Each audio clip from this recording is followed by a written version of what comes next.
राधे राधे दोस्तों। आज हम आपको सुनाएंगे एक राजा और उसकी 3 रानियों की कहानी। अगर आप हमारे चैनल पर नए हैं तो प्लीज हमारे चैनल को लाइक करें, सब्सक्राइब करें और शेयर करें। एक राजा था। उस राजा के 3 रानियां थीं। बड़ी रानी बहुत ही सुंदर, बुद्धिमान और बहुत संस्कारी थी। 2 छोटी रानियां उस बड़ी रानी से बहुत जलन रखती थी, बहुत द्वेष भावना रखती थी, क्योंकि जो राजा था वह बड़ी रानी को बहुत प्यार भी करता था और उसकी सलाह मशवरा उससे सब बातों का किया करता था। हर चीज में बड़ी रानी की सलाह राजा लेता था, क्योंकि राजा बड़ी रानी को ज्यादा तवज्जो देता था। इसलिए दोनों छोटी रानियां की जो उससे बहुत जलन होती थी कि राजा हमसे तो पूछता ही नहीं है, क्योंकि राजा कभी कभी ही छोटी रानियों के कक्ष में जाया करता था। अधिकतर समय राजा का बड़ी रानी के साथ ही गुजरता था। राजा का राज्य बहुत दूर दूर तक फैला था। राज्य में किसी चीज की कोई कमी नहीं थी। बहुत खुशहाल राज्य था, लेकिन राजा के कोई संतान नहीं थी। इसी कारण राजा ने 3 विवाह किए थे। पहली रानी से जब संतान नहीं हुई तो राजा ने दूसरी शादी की। दूसरी शादी से भी जब दूसरी रानी से संतान नहीं हुई तो राजा ने तीसरी शादी की।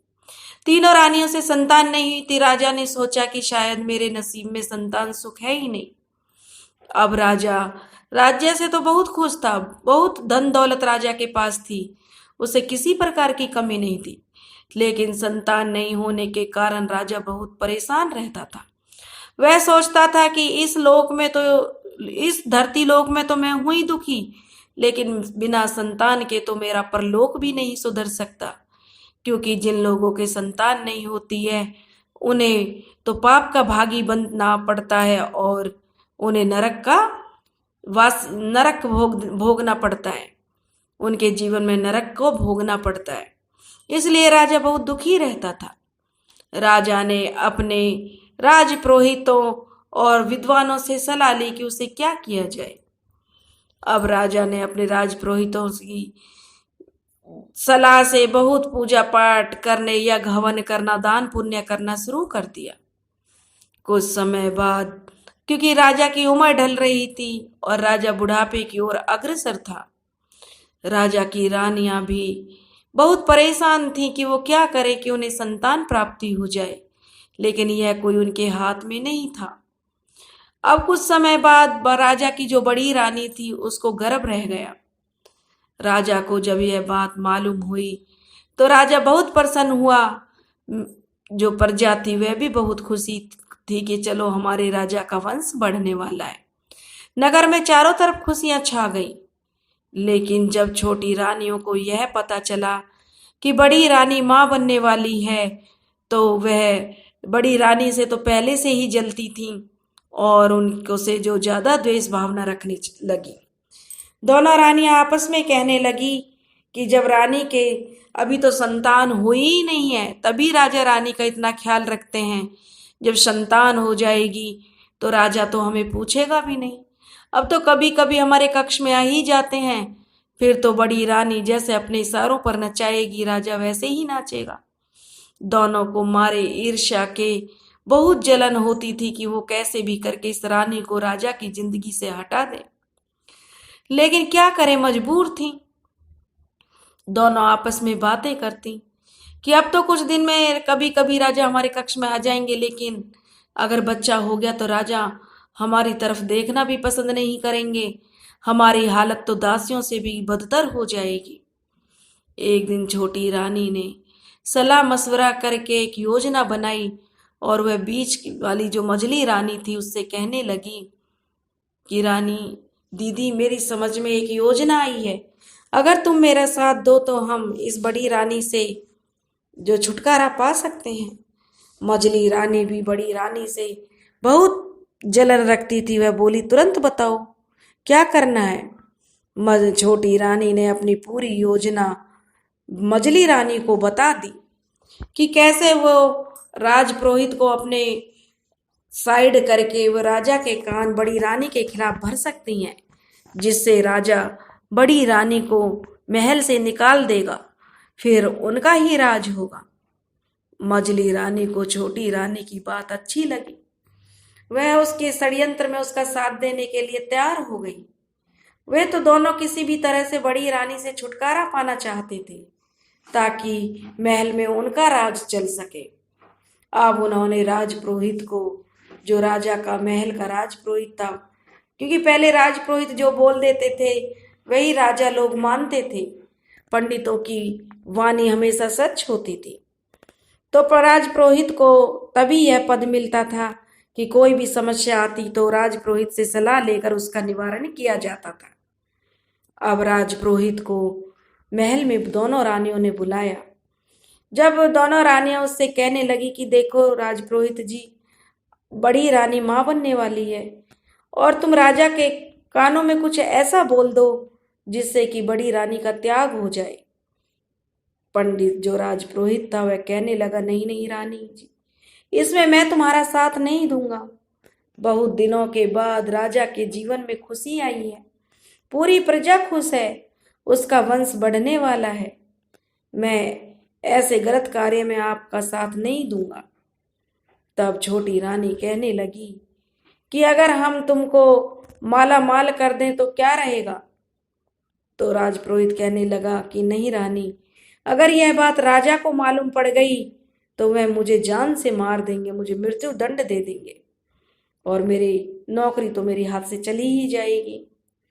मेरे साथ साथ मेरे पूरे परिवार को भी मृत्यु दंड मिलेगा। रानी जी, मैं तुम्हारा कोई मदद इसमें नहीं कर सकता।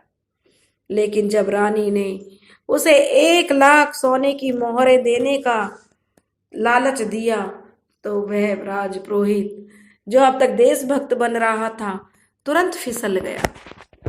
लालच उसकी देशभक्ति पर भारी पड़ गया।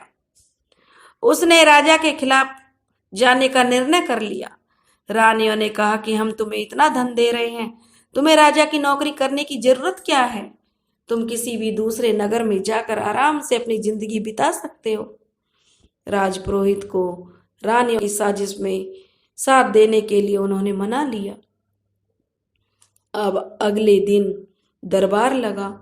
दरबार में राजपुरोहित पर मंत्री वगैरह सब बैठे हुए थे, किसी विषय पर चर्चा चल रही थी। राजपुरोहित जी चुपचाप बैठे हुए थे। तो राजा ने पूछा, राजपुरोहित जी क्या बात है, आप इतने उदास क्यों हैं? राजपुरोहित जी कहने लगे, बात ही कुछ ऐसी है, क्या करूं राजा जी। तो राजा ने कहा कि क्या बात है, हमें बताइए, कुछ तो उसका निवारण करेंगे। तब राजपुरोहित कहने लगा कि महाराज, आप ही के परिवार से जुड़ी हुई समस्या है। राजा चौंक गया कि मेरे परिवार से ऐसी क्या समस्या है, तुरंत बताओ। राजपुरोहित ने कहा, महाराज, बड़ी रानी मां बनने वाली है। राजा ने कहा, हाँ, यह तो बहुत खुशी की बात है कि हमारा वंश अब आगे बढ़ने वाला है, तो इसमें चिंता की कौन सी बात है। तब राजपुरोहित कहने लगा, महाराज, जो बड़ी रानी है जब बच्चे को जन्म देंगी, मैंने रात भर मैं सोया नहीं हूं, मैंने बहुत गणना की है, बहुत पोथी पत्राओं में अपना सब उपाय आजमा लिए हैं। जैसे ही बड़ा आपका पुत्र या पुत्री जन्म लेगी, आप तुरंत उसे देखते ही अंधे हो जाओगे। यह सुनकर राजा सिंहासन से खड़ा हो गया। कहने लगे, राजपुरोहित जी, यह क्या कह रहे हो तुम? अक महाराज, मैं सच कह रहा हूं, आपकी जो संतान होगी वह तो खुशी की बात है, लेकिन वह आपके लिए अशुभ पैदा होगी।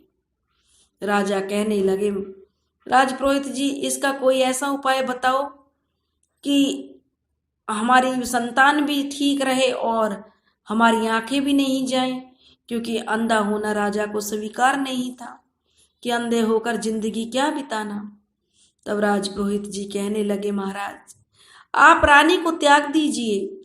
जब आप रानी को त्याग देंगे तो ना तो आप संतान तो आपकी पैदा होगी, इससे आपको कोई कलंक नहीं लगेगा, क्योंकि आप स्वर्ग के भागी बनोगे, संतान आपको हो गई, और ना ही तुम्हारा वंश भी अब आगे चलेगा, वंश का नाम तो हो ही जाएगा कि पुत्र हुआ है, और ना ही तुम्हारी आंखें जाएंगी। राजा को राजपुरोहित की बात सही लगी। वह रानी के पास गए और उनसे कहने लगे, रानी जी, हमें किसी तीर्थ यात्रा पर चलना है, तुम हमारे साथ चलो। रानी बड़ी प्रसन्न हुई। राजा रानी को लेकर तीर्थ यात्रा के लिए निकल गया। रास्ते में बड़ा भयंकर जंगल था। उस जंगल से जा रहे थे। चलते चलते चलते चलते जब राजा रानी थक गए तो एक पेड़ के नीचे उन्होंने अपना जो तंबू गाड़ लिया कि आज की रात हम यहीं पर बसेरा करेंगे। उसके बाद रानी सो गई, क्योंकि थकी हारी थी और थक गई थी। वैसे भी वह माँ बनने वाली थी और जरा सी थकान उसे हो जाती थी। वह सो गई। जब राजा ने देखा कि रानी सो गई है तो राजा ने एक पर्चा लिखा और वहां उसे सोती हुई को जंगल में छोड़कर वहां से चला गया। जब रानी की आंख खुली तो देखा कि वह अकेली सोई हुई है। राजा और सैनिकों का कोई नाम पता नहीं है वहां पर। वह बड़ी चिंतित हुई। वह जोर जोर से महाराज को पुकारने लगी, विलाप करने लगी जंगल में कि मेरे पति के साथ ऐसा क्या हो गया कि सब के सब कहाँ गायब हो गए। जब वह इधर उधर राजा को पुकारने लगी तभी उसकी नजर उस कागज के टुकड़े पर गई जिसे राजा ने लिखकर उसके पास छोड़ा था।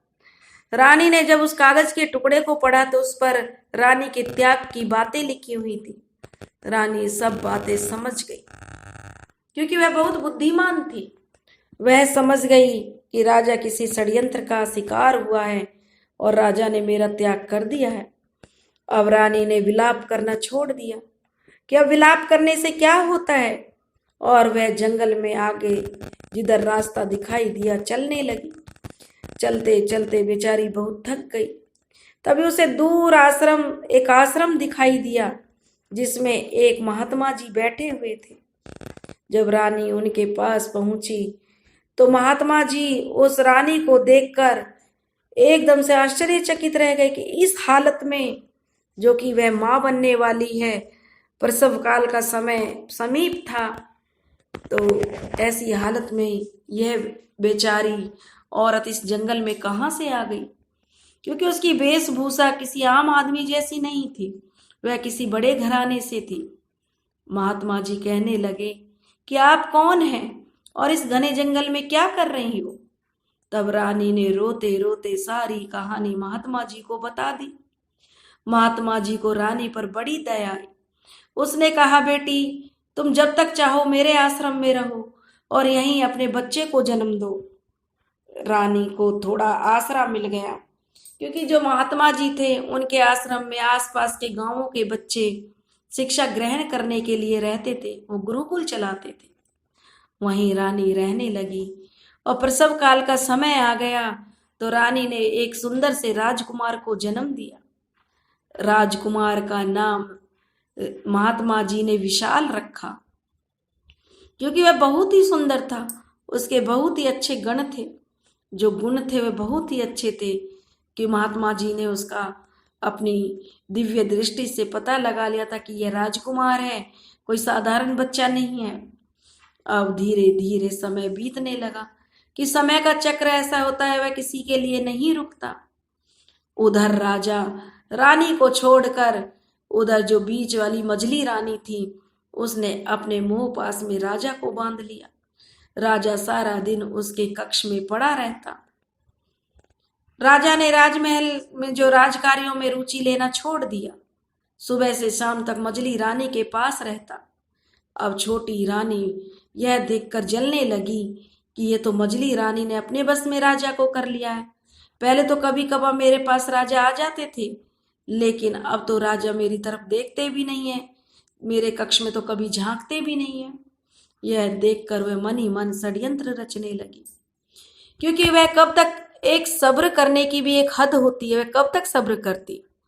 उसने जो महल का रक्षा मंत्री था, राजा का रक्षा मंत्री था, उससे उसके प्रेम संबंध हो गए, क्योंकि औरत की भी एक इच्छा होती है। जब वह इच्छा पूरी नहीं हुई तो उसने रक्षा मंत्री के साथ अपने प्रेम संबंध स्थापित कर लिए। रक्षा मंत्री को छोटी रानी का साथ मिल गया तो वह राज्य में गमन करने लगा। धीरे धीरे राज्य में अव्यवस्था फैलने लगी।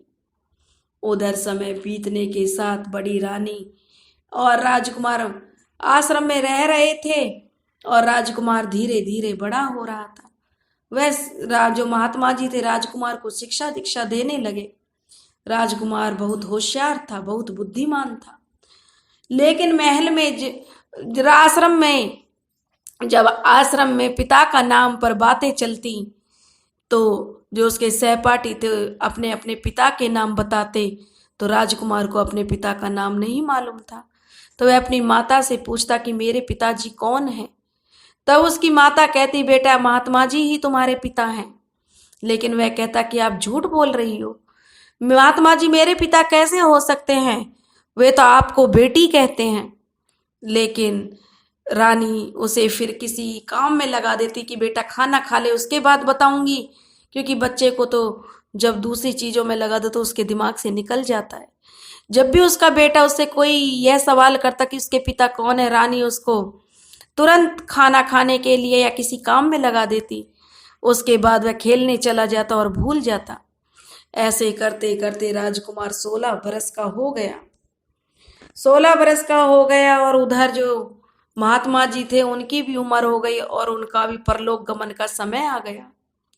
एक दिन वे रानी और उसके पुत्र से कहने लगे कि बेटा मेरा परलोक जाने का समय आ गया है।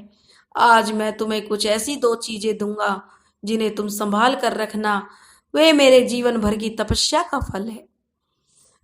महात्मा जी ने अपने संदूक से एक थैली निकाली और एक तीर निकाला। वे दोनों रानी को देते हुए कहने लगे बेटी अब तू ही इनका वारिस है। यह थैली ऐसी है जब तक तुम इसमें जितना धन मांगोगे एक समय में उतना धन तुम्हें मिल जाएगा। यह कभी भी धन की कमी तुम्हें नहीं होने देगी। और जो यह तीर है इसे तुम जिस पर भी चलाओगे चाहे वह कितना ही शक्तिशाली क्यों ना हो, उसे यह भेद कर तुम्हारे पास वापस आ जाएगा। इतना कहकर महात्मा जी परलोक गमन को से चले गए। अब रानी और जो राजकुमार था दोनों का बहुत बुरा हाल था कि महात्मा जी तो उनका सहारा थे, वे भी उन्हें बीच मझधार में छोड़कर चले गए। दोनों रोने और विलाप करने लगे। जैसे ही उन्होंने अपने आप को संभाला, जंगल से लकड़ियां इकट्ठी की और महात्मा जी का अंतिम संस्कार कर दिया। अब दोनों माँ बेटे का मन अब उस आश्रम में नहीं लगता था। अब उन दोनों ने राज्य में जाकर किसी बस्ती में रहने का जो अपना रहने का कहने लगे कि किसी बस्ती में जाकर हम रहेंगे और निर्णय कर लिया। वे अब उसी राजा के बस्ती में आ गए और अपना एक मकान बनाकर रहने लगे। उधर जो रक्षा मंत्री था उसे तो छोटी रानी का साथ मिल गया था। अब वह राजा बनने के सपने देखने लगा कि क्यों न मैं ये सारा राज्य हड़प लूं। उसने रानी से सारी बातें रानी उसको बता देती और रक्षा मंत्री ने जो पड़ोसी राजा था उसके यहाँ गुप्तचर भेज दिया और सेना को भी अपने बस में कर लिया। और पड़ोसी राजा ने को जब यह पता चला कि राजा तो महल में मतलब किसी काम में रुचि ही नहीं लेते हैं, उसके राज्य में अव्यवस्था फैल गई है, तो पड़ोसी राजा ने और रक्षा मंत्री का साथ भी उसको मिल गया, तो उसने उसके राज्य पर आक्रमण कर दिया। जब राज्य पर आक्रमण हुआ तो मंत्री जी भागे भागे आए और कहने लगे महाराज पड़ोसी राजा ने हमारे राज्य पर आक्रमण कर दिया है। तो राजा ने तुरंत अपने आप को संभाला और अपनी सेना तैयार की और युद्ध स्थल पर पहुंच गए। लेकिन यह क्या, जो सेना थी उसमें जोश नहीं था और आधी सेना रक्षा मंत्री के इशारे पर चल रही थी। पड़ोसी दुश्मन सेना उनका खात्मा करती जा रही थी। वे लोग डरने लगे। इस पर रक्षा मंत्री जी मंत्री से कहने लगे कि आप अपने जो सैनिक है उनको हथियार डालने के लिए कह दीजिए, इतने लोगों को मरवाना ठीक नहीं है। मंत्री जी कहने लगे आप कैसी बातें कर रहे हो रक्षा मंत्री जी, हम देशभक्त हैं, जब तक हम हैं दुश्मन हमारी राज्य में प्रवेश नहीं कर सकता। हमारी लाशों के ऊपर से ही जाकर दुश्मन जो हमारे राज्य में जाएगा। राजा भी एक मोर्चा संभाले हुए लड़ रहे थे, लेकिन रक्षा मंत्री ने कहा कि मैं रक्षा मंत्री हूं, यह मेरा आदेश है। रक्षा मंत्री का आदेश था तो मजबूरी में मंत्री जी को मानना पड़ा। उन्होंने हथियार डालने के लिए कह दिया तो दुश्मन की सेना ने राजा को चारों तरफ से घेर लिया कि राजा को बंदी बनाकर अपने काल कोठरी में डाल देंगे और रक्षा मंत्री वहां का राजा बन जाएगा। यह तो उनकी चाल थी। लेकिन जैसे ही सारी सेना के सैनिक राजा को चारों तरफ से घेर रहे थे, तभी एक बाण न जाने कहां से आया और उसने एक ही साथ में 25 सैनिकों को बींध दिया। यह देखकर सैनिकों के होश फाख्ता हो गए। एक ही बार में 25 सैनिक खत्म और वह बाण भी निकलकर उस लड़के के हाथ में जा पहुंचा।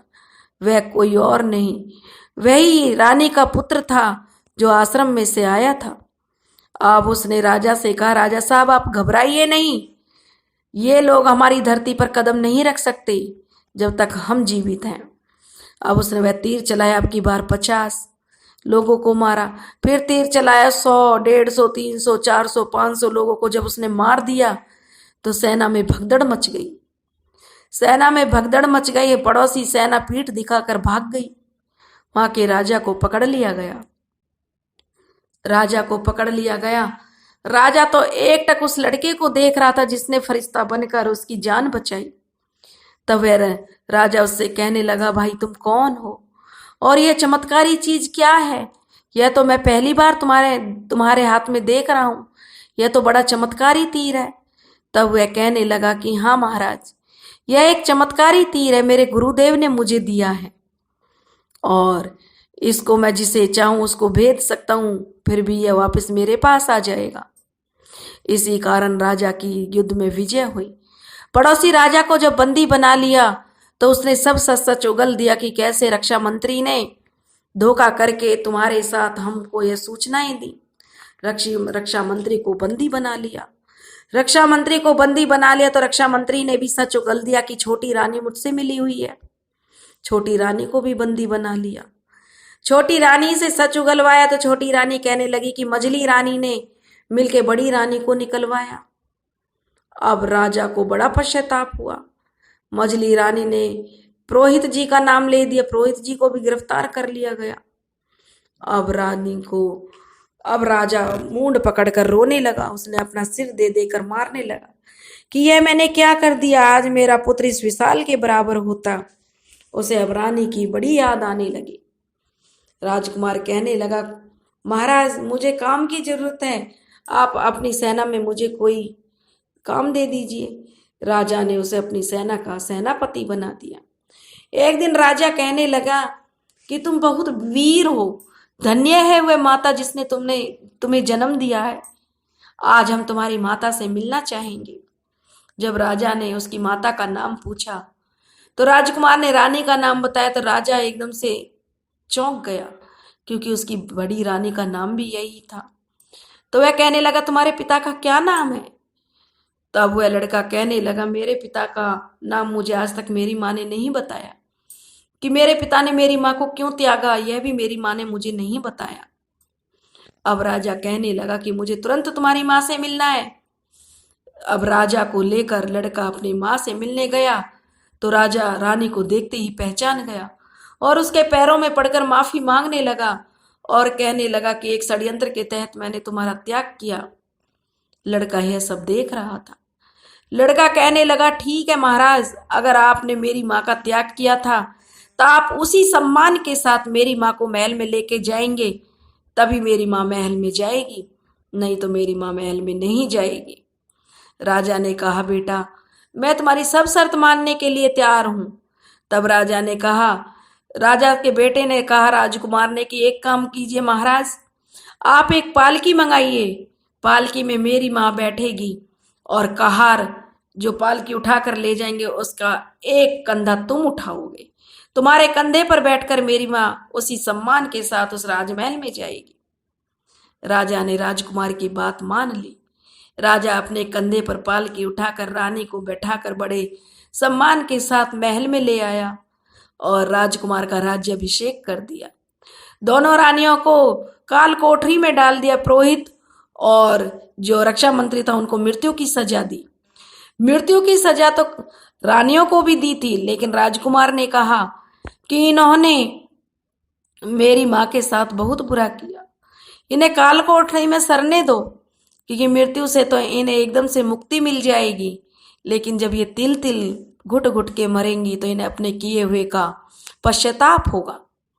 इस तरह से रानियों को काल कोठरी में डाल दिया। राजा अब बड़ी रानी और अपने पुत्र के साथ खुशी खुशी जीवन बिताने लगा। उनके महल में खुशियां लौट आईं, जश्न होने लगा और राज्य में भी पहले की तरह फिर से खुशहाली छा गई। दोस्तों, अगर आपको हमारी कहानी पसंद आई हो तो प्लीज़ हमारे चैनल को लाइक करें, सब्सक्राइब करें और शेयर करें। राधे राधे।